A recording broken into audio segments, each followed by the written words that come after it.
Okay, Richard, so why are so many Fife homeowners selling so soon after buying? Well, Jim, the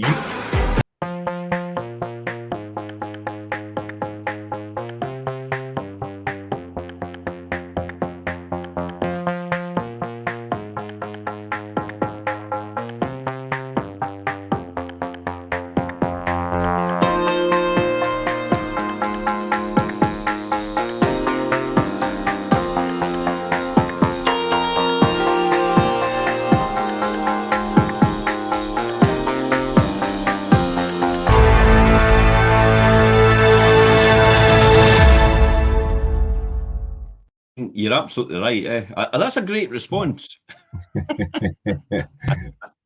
Oh, sorry, did no one else hear that? So I think let's it'll go cut through off. that then. Yeah, so why I mean, there's so many Fife home buyers actually selling after so soon after buying.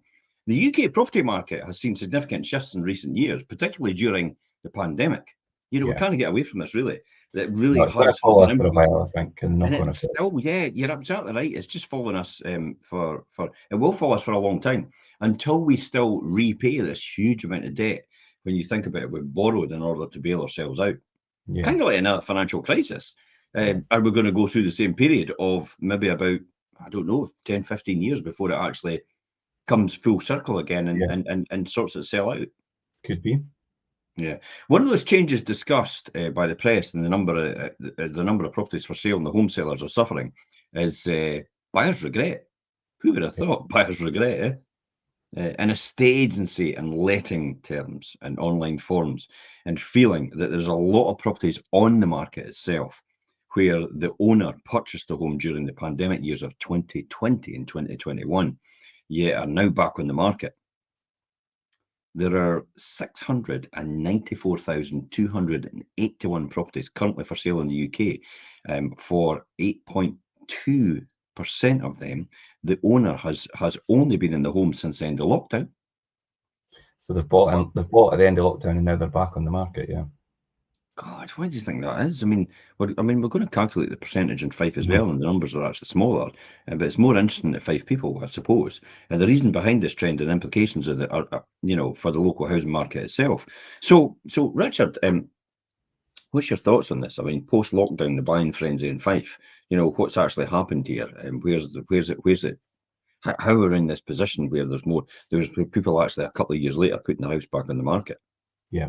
I mean, for people that are not in property or don't or didn't buy or sell during that period, the pandemic, as we said, brought really unprecedented changes to the British and UK property market right across the whole country.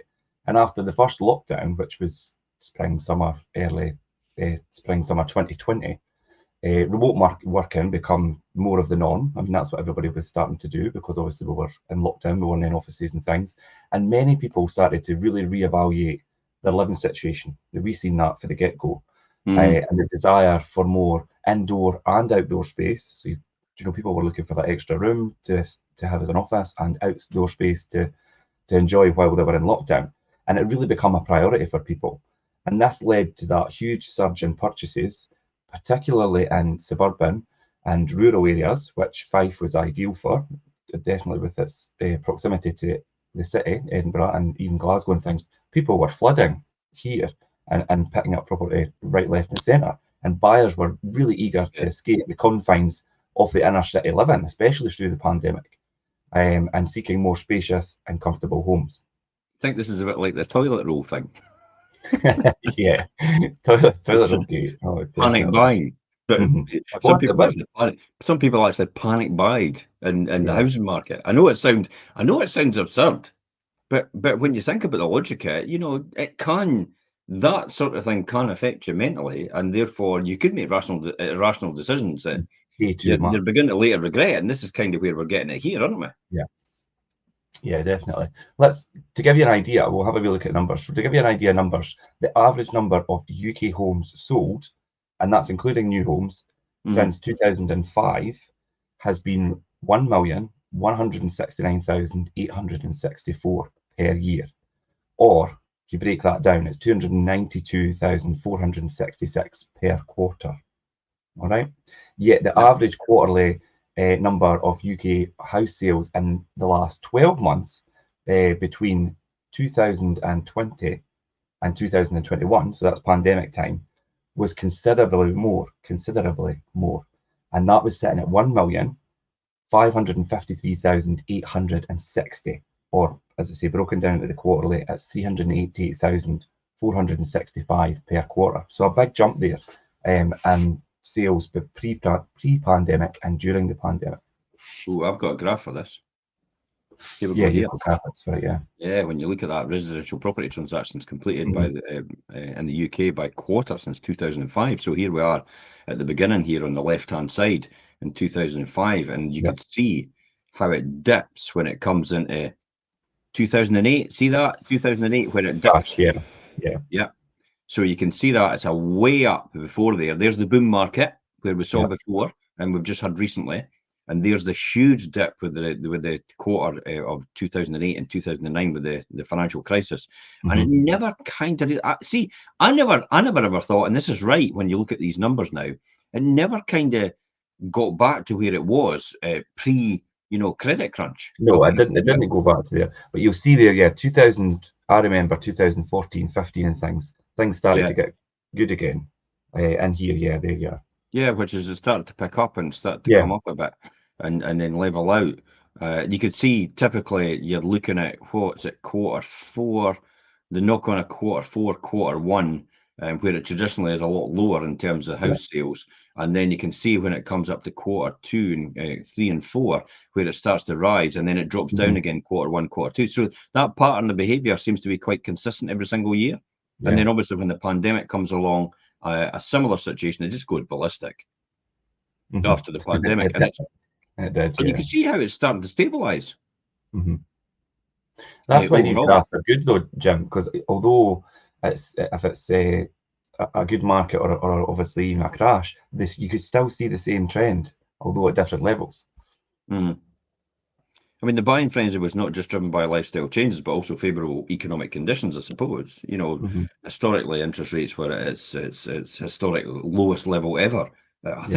I think base rate was 0.5%, was it no, or something like that. So people were getting mortgages at really low record rates, and government incentives were also there as well. And the land and buildings transaction tax holiday made buying a property more attractive than ever.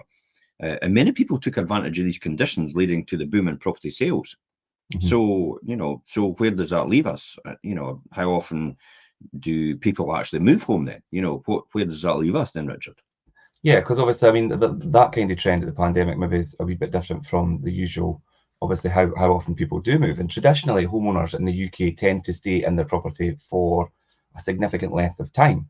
There are 17,000, to be precise, 17,693,200 owner-occupied homes in the whole of the UK.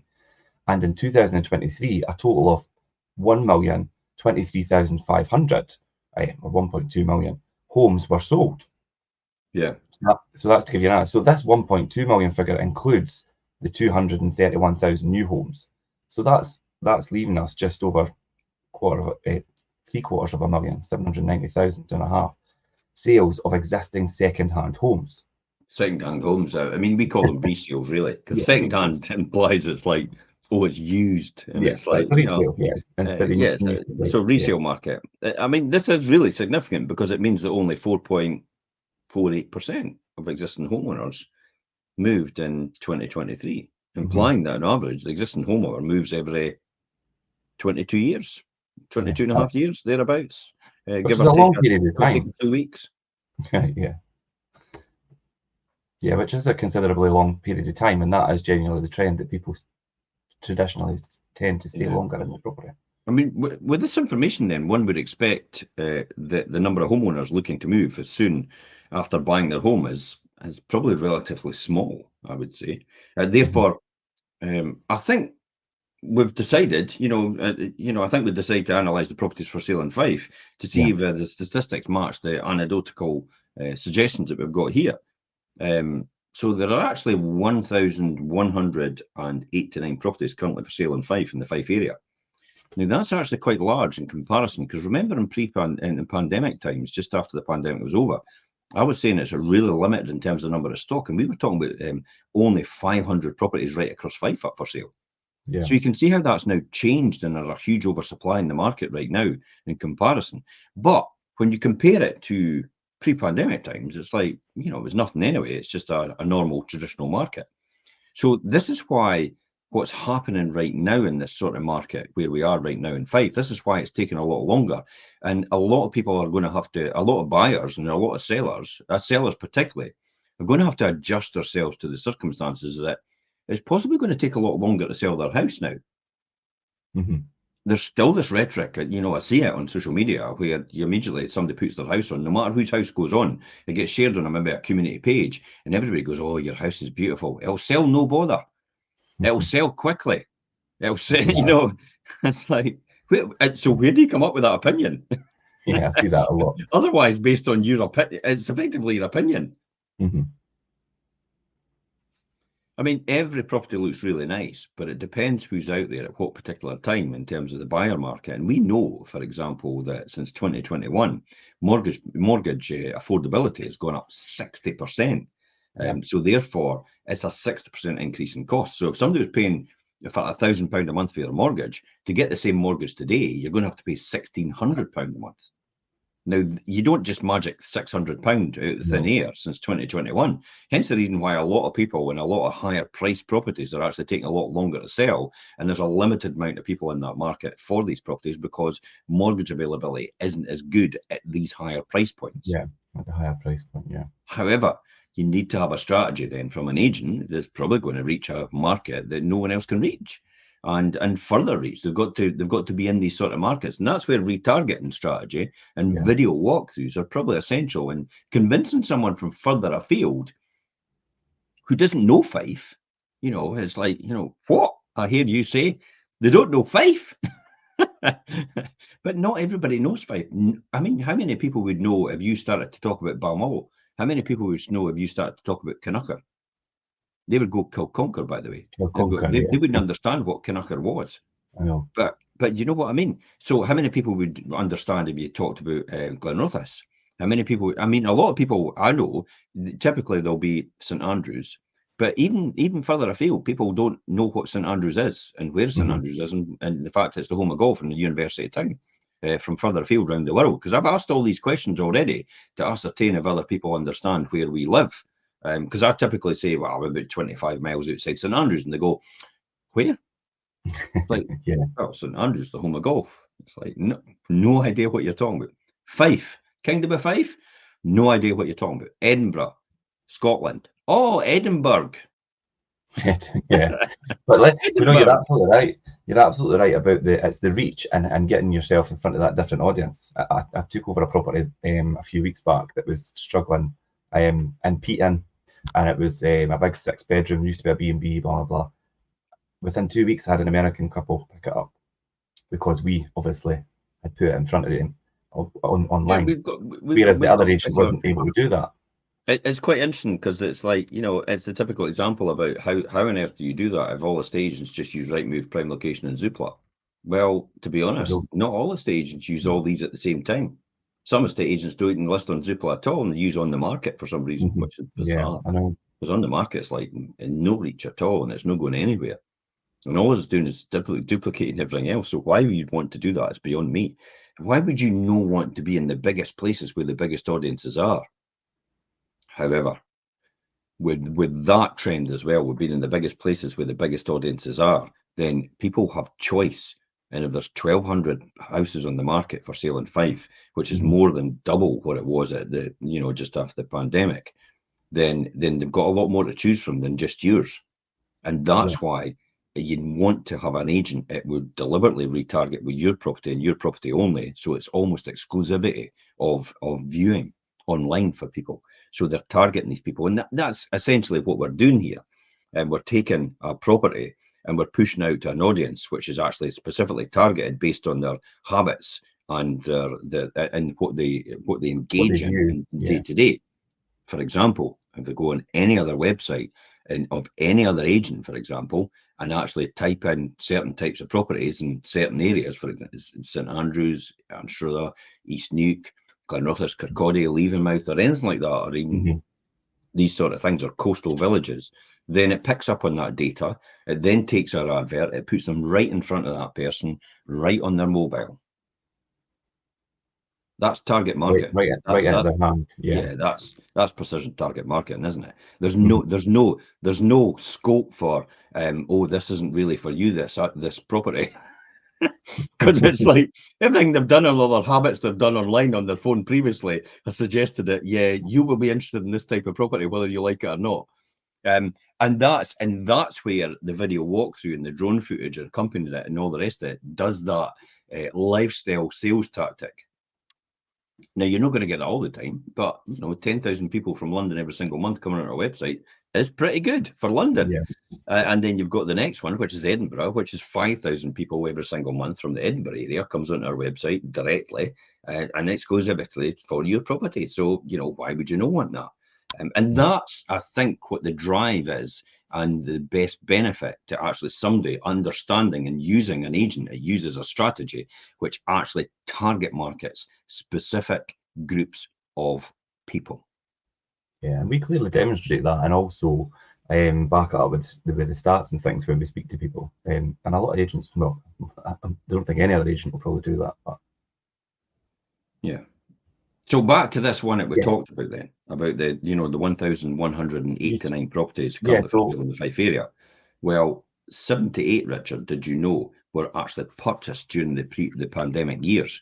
I was just going to ask you to break down what was the breakdown of that 1,200. Well, here we go. Now you've asked that question, the breakdown. Well, out of the 78, 28 of them are detached properties, 14 are semi-detached, 22 are terraced houses. In other words, a house either side. One is only an apartment, a flat. That is surprising. But then is that not surprising when you think about the logic that it's probably more than likely a first-time buyer and possibly an investor as well. So it's unlikely they'll actually resell it within a short period of time as a first-time buyer or as an investor. So that's probably why out of the 78, you've only got one that's actually a flat. Interestingly enough, 13 are actually a bungalow. It's quite a high number actually when I seen that. Yeah, but then that raises the question then, why are 8.2% of the UK or 6.6% of Fife homeowners looking to sell so soon after buying? Do you think there's a lot of people that overpaid for bungalows in the pandemic? I think generally a lot of people pay a lot more for bungalows because of the scarcity, because of the fact that there's not a lot of them being built nowadays. I mean, for a builder, it's probably a really great market to get into now because the premium you can attach to having a bungalow. Yeah. However, and then typically a bungalow would be bought by somebody who would be downsizing. And then when you look at what they're probably selling, Hepburn Gardens, a classic example, in St Andrews, they're maybe selling an apartment in Hepburn Gardens, but that's probably about 600,000 or 700,000. And they're maybe moving to a bungalow outside the area, which is literally about 300 grand. We've got one just going on there now, a 3-bedroom at St Monans for 325,000. Yeah, seen that one. Yeah, and it's mint, and it's half the price of what that would be. So that would be a great alternative, wouldn't it, to actually just downsize into a bungalow, which is all ready to go and all got their warranties and everything on it because it's only literally 2 years old. Yeah, I'm sure that somebody comes through over the weekend from Australia interested in that. Yeah. I was see the amount of people have actually walked in and going, I love your videos and all the rest of it. And some guy said to me at the weekend that he did actually say this, and it's funny you mentioned Australia. He said, you've actually got a fan base in Australia. It's like, what? He says, you've got, honestly, he says, my brother actually watches all the videos in Australia, and hence the reason why you've got that saying, we've got an inquiry from someone in Australia for that very reason. So the great thing about social media is social media knows who is looking and knows who to put that in front of as well on an organic basis because of the quality of the video. This is what a lot of people don't realize. It's the quality of the video, and it's also, in other words, the definition, ultra high definition that you're recording, combined with the audio quality as well, makes a fundamental difference to how the algorithm treats that video content and how much importance it places on it. This is a classic example. Trish Collar, she is Trish. If you're listening, hiya. Trish actually has the Somerset Comedy Festival, and it's not going according to plan. And she did say something about, social media isn't as good as it used to be. It used to be you were able to put stuff on and everybody would see it. But remember, you are competing against thousands of other posts every single day to get into this screen. What is the chances of you being able to do that? It's slim to none. This is why you have to pay for adverts. This is why you have to pay for targeting strategy. But this is actually why you have to then understand how the algorithms work in order to manipulate them, for want of a better phrase, to put you in front of people, a lot more people than you would normally get after if you didn't do what you did.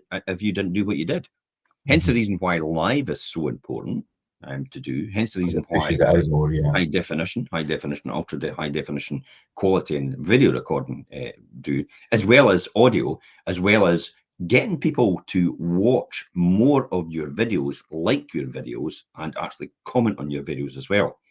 Because it's not one big thing that does this. It's a combination of everything. I'm giving away all my secrets. But the reality is, Richard, it doesn't matter anyway. There's not another estate agent that'll be able to replicate what we do, because they've no idea how we're doing it. Literally, it's unique to us and can't be replicated because of how I've built it and how it does it. Yeah. Therefore, the only way to get a hold of that proprietary information is actually by the company. I don't imagine there would be any other local agents that would be watching this anyway, to be honest. You'd be surprised. Well, I do know a few. Yeah, I do know a few that actually follow me, and I think it's for that particular reason. So again, this raises the question: why are 8.2% or 6.6% of Fife homeowners looking to sell so soon after buying? What factors are actually bringing into account, Richard? Then? Yeah, so there's probably a few contributing factors and trends and things, and I think firstly that overestimating the appeal of the suburban and rural life is maybe something. During the pandemic, as I said, moving to the more suburban and rural setting, like Fife, had seemed really idyllic, and that's what everybody had chosen to do. That was obviously working in cities and things. However, the reality of maybe the suburban and rural life, such as maybe long commutes. Now, we don't have long commutes here in Fife, but I mean, it is a wee bit longer than obviously if you were living in the city. There's maybe fewer amenities. There's maybe fewer, if you're used to that city life right on the doorstep as such, and a different pace of life as well. It's a big adjustment for people. Might not have lived up to some people's expectations, and some homeowners now that are in this area. So as a result, they are now looking to move again. So that's probably one thing. That lifestyle change maybe didn't fit or didn't have the same expectation as what they thought. The one thing that you mentioned about the overestimation appeal, for me personally, is the change in work arrangements. Yeah. How a lot of the big, huge organizations now have these offices still, and they're under lease, and how the drive is to get people back into these offices, because there's no doubt about that. That's been on for the last year. It's been on the news and stuff like that, how they're trying to get them back in. Yeah. I mean, while remote working was wildly adopted during the pandemic, many companies are actually calling for their employees to come back into the office, at least for part-time. This is why I talk a lot about in my video about, just part-time. If you're a remote worker and you've maybe got to go in the office 1 or 2 times a week, then the trade-off for having the lifestyle that you have in the Fife area, as opposed to being sitting in the city all the time right next door to your work, is probably still more beneficial with just a couple of trips every week, or maybe 1 trip a week into the office, in order to be actually physically in presence in an office. And this shift can make living in more remote areas less practical because of that, prompting homeowners to relocate closer to their workplaces again.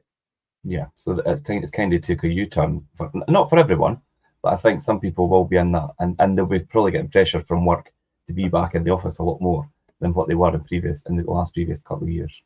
Yeah, but nowadays though, a lot of employers though are bigger employers are actually accommodating working from home now. They've seen the benefits. They don't have the big offices, and they're expanding, and the expansion takes into account things like, you can just work from home if you want. Or even and like you're the happy to do hybrid, it. the hybrid setup is quite common now as well. Ben has that with RNA in St Mhm. Andrews. He works with RNA St Andrews and the networks and computer and setting everything up for the golf events and stuff like that for them. And yeah, he works. And I'm like, you're not going to your work? And he's like, I am, I'm here. It's like, but you're in your dressing gown. You're in your dressing gown. You can't be at your work in your dressing gown. He says, I'm only dealing with people on the phone. I says, Yeah. but it just doesn't seem Yeah. right. It's like, Quite oh my alien. God, It's what's going alien on to here? people that, aye. And obviously to that generation, it's from the get-go, it's been the norm. But for us, obviously, that's always been used to in the office and things. It's a wee bit. It's like, what? You're not Change. wearing a shirt. You're not wearing a shirt and tie. What's going Yeah. on here? Yeah, definitely. It's understanding. It's because you've been so indoctrinated into that system. But I mean, personally, for me, I like the shirt and tie thing. You know, it's and I like the collar stuff and all the rest of it. It's like I'd feel completely out of place not having a shirt and tie when I'm at work, especially if I'm going to see a customer. I just think, for me personally, I think it's too casual. I think it's not. I think for me, it's just I would expect people to have that because it always used to be looked at a mark of respect. If somebody's taken the effort to put on a shirt and tie and actually get prepared and ready for their interview or ready to see you. So if you rock up, you know, in your casuals and go, yeah, give me a job, mate, and it's like, aye.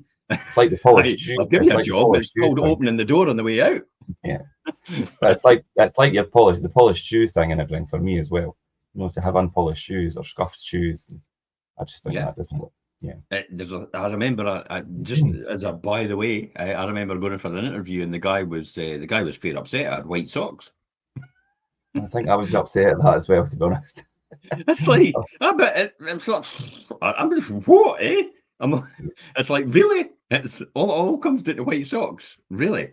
It's like if it's good enough for Michael Jackson. That's different though. and so genuinely, and then I remember another one was like, you can tell a lot by the car that you drive. What do you drive, Jim? I went Mini Metro. It's like frugal, business minded, investment comes first before flash cars. That sort of thing. That was my sort of thing. But these are all things that were asked at that time. So it just shows you about the changing and the work arrangements, how they're trying to get people. And as well as we've had somebody recently has actually got a new job over in another country. So they bought in the pandemic. 2 years later, they're actually selling for that reason. I mean, I don't think they'll get their money back, to be honest, because they bought it at the height anyway. I don't think they'll get the money back, and it's a shame because then you have to take the hit for the stamp duty and stuff like that as well. But then if such a golden opportunity abroad comes up and it takes you into a different lifestyle as a result of that, then I would think you only go around once and maybe grab that with both hands, I suppose. It just depends on your own circumstances, I suppose. The other one for me is definitely economic pressures. Yeah, we touched on this just a wee while ago about the fact that since 2021, mortgages have actually gone up by 60%. Mortgage affordability has gone up by 60%. But what people don't realise as well is the price of the house has gone up significantly as well since 2021, and some of them have gone up about 15 to 20% since that period. So when you think about that huge uplift in that time as well, combined with the mortgage going up as well and the costs, that's a recipe for a very restricted buyer market. This is why I thought, for the life of me, I don't understand why the Bank of England didn't reduce base rates last Thursday. I thought it was mental. Yeah, I thought they were going to do it as well, but you know how I look at it? We've been told time and time again, it's like once we hit inflation target, times will get better. And to me, this is like your boss offering you a bonus for hitting a certain target. And then you turn around once they hit the bonus and say, oh, by the way, we're just going to wait a wee while before we actually move the goalposts. Yeah, that's like, sorry, no. I expected you to decrease base rates because you had given me that expectation over this time that once we hit inflation target, the good times will roll and base rates will begin to come down. And now it's like, no, we'll just hang off a wee bit more now. Yeah. It's like, all right, okay, it's all right for you sitting in your fat cat office and enjoying your port and wine and whatever it is you're drinking at the time and pontificating the world with your cigars. I hate to say that, but what about man in the street? What about man and woman in the street? It's struggling from day to day. You know, cost of living crisis. I mean, we're still getting it. It's still here. People are still struggling, and then they come around and go, "No, we'll wait a couple of months." A couple of months to people is a huge difference. That's a long time. Yeah, and for people watching, obviously, the last week inflation come down. Are we still at 2? Yeah, we're at 2%. On the money, 2%, and that's what the target was. It was just the day before, and then basically the next day, the Bank of England turned around and says, well, we'll still keep base rates at 5.25. Yeah. A 0.25% difference would have just signalled the right move there. And I think it's completely irresponsible of the Bank of England not to follow that suit, especially after more or less saying to everybody, once we hit inflation, the good times will roll. Because I could go back and I could look at all the press releases and all the rest of it and all the interviews they gave as a result of governor, and all the things that they've done post to that and pre to that, and then therefore this was an expectation. And yet everybody was saying it's like, oh, I don't think it'll happen. It's like, well, hold it. You said it was going to happen and it didn't happen. Where is it now? Oh, we're going to get it in August. And then you know what's going to happen? If inflation creeps up a bit in August, it'll be like, oh, well, we might just kind of keep it as it is. We'll just leave it where it is, yeah. Do you think it's politically motivated that they never decreased it? Yeah, but more than likely, yeah. Yeah. Maybe the Bank of England doesn't like the current government. Possibly. Possibly. Yeah, bone of contention. I don't like to get political, but I just like to see with people is like, was that really like that? And was that deliberate in terms of it? Because, you know, Rishi Sunak called the election for July the 4th, and you kind of thought to yourself, well, wait a minute, the next minute inflation's at its target. So he was like, oh, well, he must think there's going to be a 0.25% reduction for that to try and influence things. And then therefore it doesn't work, it doesn't happen. But there was still an expectation it should have happened for that reason. So definitely economic pressures are one of the ones will contribute to this trend about people continuing to sell so soon after buying. I mean, the financial landscape has also changed since the height of the pandemic. The rise in interest rates, as I said, will make home ownership less affordable, and it has for people, leading them to sell their properties sooner than they actually planned because they just can't sustain it. And I think that's why the base rate should have been reduced and signalled that the good times to come. Yeah. I think the final one, what would be the final one, Richard? Probably the market opportunities that are now, and I mean, like in the current market, I mean, the current property market might allow, say, Fife homeowners to make that profit. With Fife property values having increased over the past few years, some owners might be looking to capitalise on this and sell their homes maybe at that higher price. So that could be something as well. I think this is a red herring when you come into it, and you know, it's basically a false impression about why people hold property. If you're holding a property to currently live in, and you're actually selling it to take advantage of the increase in value that you've got, the property you're just about to buy at the back of it, if you're buying another property, is going to be the same increase in value. It's going to be the same increase, yeah. So if you're doing that for that very reason, you're not going to get any financial gain because all that benefit, the profit you made on the existing property, will just go into the next property because that's no decreased in price. That's gone up by probably the same amount of value. So the only way you're going to get the benefit of that is if you downscale or go into rented accommodation. Just if they are going to rented, yeah. Yeah. So you're going to get that if you go smaller price point. Therefore, you're going to get the benefit of the fact that you're selling at the high price point with the higher 10%. You know, like if you've got something at 500,000, you've got 50 grand on it, and if you're going down to something at 250,000, you've only got 25 grand to pay extra on it. So you're up 25 grand by downsizing during that after that period. If you're upsizing, you're actually in a boom in a market which has gone up. You're effectively paying a bit more. Plus the fact as well, you'll probably be paying stamp duty on that as well, which will be a bit more as well. The entry and exit costs make it really prohibitive to think about it like that, unless you've got some like a second home, or you've got a serviced accommodation, or you've got a buy-to-let investment property. That's the only way you'll be able to take the profit. Yeah. At this point in time. But then are you taking the profit, especially buy-to-let? We know that. Because then are you just chopping down the tree that bears the fruit? You're just going to take all that money out and spend it. Yeah. You're going to spend it. You're going to chop down the tree. The fruit's gone. The golden goose has actually been killed off. Therefore, no more golden eggs. Therefore, no more consistent money and residual income coming in every single year for that reason. And actually appreciation in the property as it goes up. Because we know since the last 20 years, property prices have gone up 4% every single year. Now, inflation's gone up a lot less in comparison to that. There's no doubt about that. I mean, everybody could look at the isolation about what's happened to inflation in the last couple of years, but that's only a correction as to how historically inflation was so low before. And it's the same with interest rates as well, and it's the same with everything, with property prices as well, and prices of food and stuff like that. They're just a natural correction. It can't stay constant all the time and low value all the time, because as people demand higher salaries in order for better lifestyles, and working practices get more encumbrant with bureaucracy and legislation that's sometimes put on it, then as a result of that, then costs actually increase, and they have to pass that on. They can't just absorb it. It doesn't disappear into thin air. This is kind of why I'm not exactly on the government side about this, but this is why I can't understand why people can't actually see the fact that we've still got to pay back billions of pounds of money if we borrowed to bail ourselves out during the pandemic. Where do you think? How do you think that gets paid back? It doesn't disappear in the ether, and all of a sudden people think it's like, oh, I don't need to pay that back.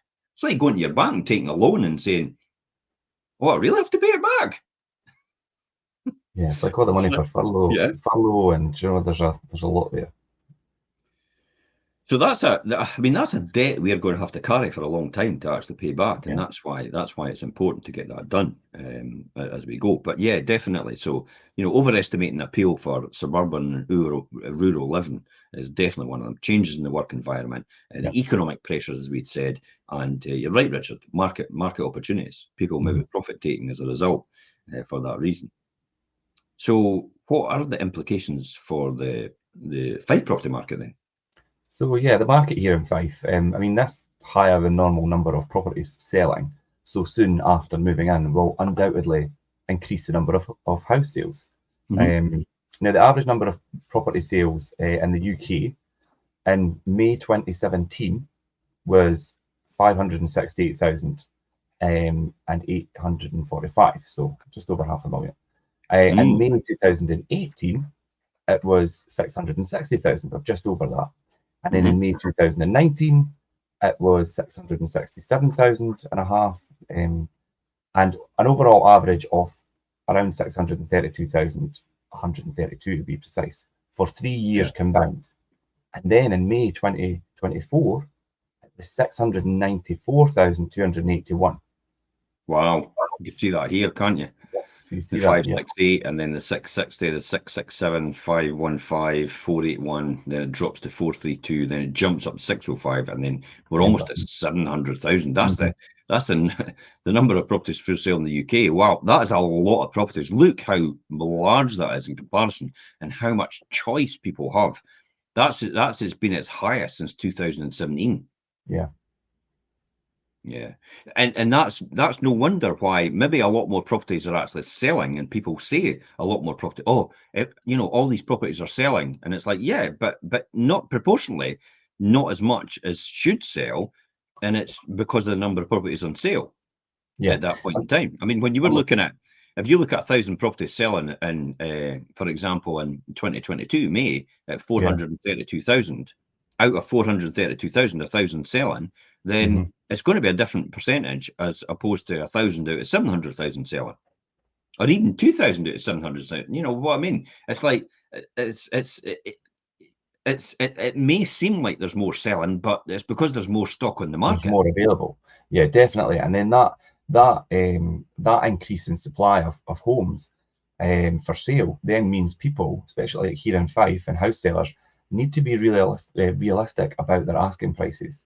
Competition's greater. Because, yeah, you've got a lot more competition there.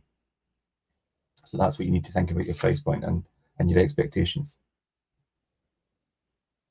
So to back up the idea that realistic pricing is actually vital to your home move, only 53 out of every 100 properties leaving UK estate agents' books since January 2024 have been sold. 53%. That's just over half. Yeah, and that's since 2024 been sold, exchanged and completed, while the other 47% have come off the market and sold. That's quite interesting, Wow. actually. Yeah. That's why you see a lot of properties going on with a lot of agents, and you're seeing it's like, oh, they're selling the most. It's like they're not selling them at all. They're deciding not to sell. Mm-hmm. And we've got it one or two. It's just like, look, I'm just staying put. It's like, Yeah, or I'm renting it. happens. Or I'm renting it. Yeah. You know, this is the credit crunch thing. Eh? It's like I can't sell it within that time. I can't sustain having that mortgage all the time. I'm going to have to do something about this because I can't wait. I'm going to have to rent it to get the money to pay for that mortgage. I've had 2 or 3 like that recently come for our sales side on our letting side. This is why it's so important that people understand before they start their journey. You need to get information and advice well in advance from people that are skilled in this operation in the estate agency world, because they'll be able to tell you what you need to know, the facts, rather than actually you thinking and working out based on what your opinion is and your friend's opinion. Yeah. Because you don't understand the nuances and the dynamics of the property market, especially the Fife property market. And therefore you can be left wide open in the fact that you've committed to buy somewhere else and thought, I could have 2 mortgages. But then 2 mortgages for how long? And then double council tax on top of that. Yeah, and then 2 sets of utility bills. And then 2 sets of maintenance. See how all that adds up? Yeah. That's why it's important to do that. Moreover, the trend could shift.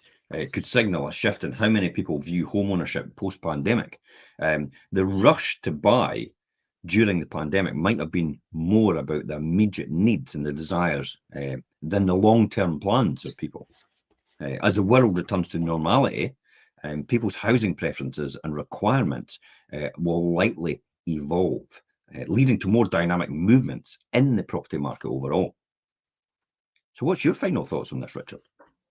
So I think, to round up, I think the trend of the pandemic era, home buyers in Fife in particular putting their properties back on the market, highlights that fluid nature of the current property market.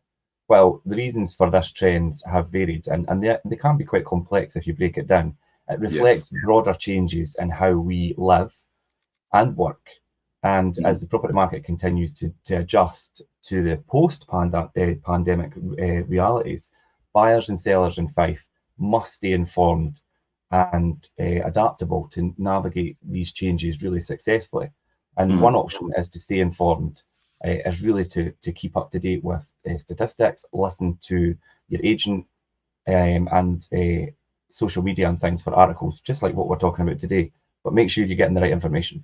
I was going to say that because we're just like everybody's opinion. Just listen to anyone. I mean, I'll be really flippant about this. Even idiots have an opinion. Yeah, everyone's got one. And some people might look at us and think, "Yeah, they're idiots." That's then people are entitled to think that. That's fine. Yeah. What someone else's opinion of you is none of your business. Yeah, that's very true. I think is the expression. So if you're considering moving, I think the best advice for me personally, if you're a Fife, if you're buying your Fife forever home in a few years, I think it's really about getting the right advice first from the right people and stay informed about overall. And we could leave it at that. Anybody else got any comments later on? Please feel free to stick something in the comments. You can message us direct as well, because we get quite a lot of messages from people. Yeah. They don't want to really comment, but they just like to message us direct and ask for advice. And you have a lot of one-to-ones, especially for investors as well. We're starting to set up. So I think that's important. And I tend to get a lot of people wanting to invite me out for coffee and have a chat over their circumstances. And that's fine as well. I'm decaf, by the way, and peppermint tea, if anybody wants to know. just so you're prepared in advance. and dairy-free option for cakes and stuff like that is a great plus for me, because I'm a vegan as well. I've got people like that. They just like, I've got you dairy free, and I've got you peppermint tea or decaffeinated coffee, and it's fantastic. And literally, it's all about helping people manage life as it happens to them. Yeah. I think that's the main tag itself. And thanks very much for coming on the show, Richard. No, Appreciate your feedback and your comments and stuff like that later on. And until next time, guys, it's bye-bye from us. Thanks, Jim.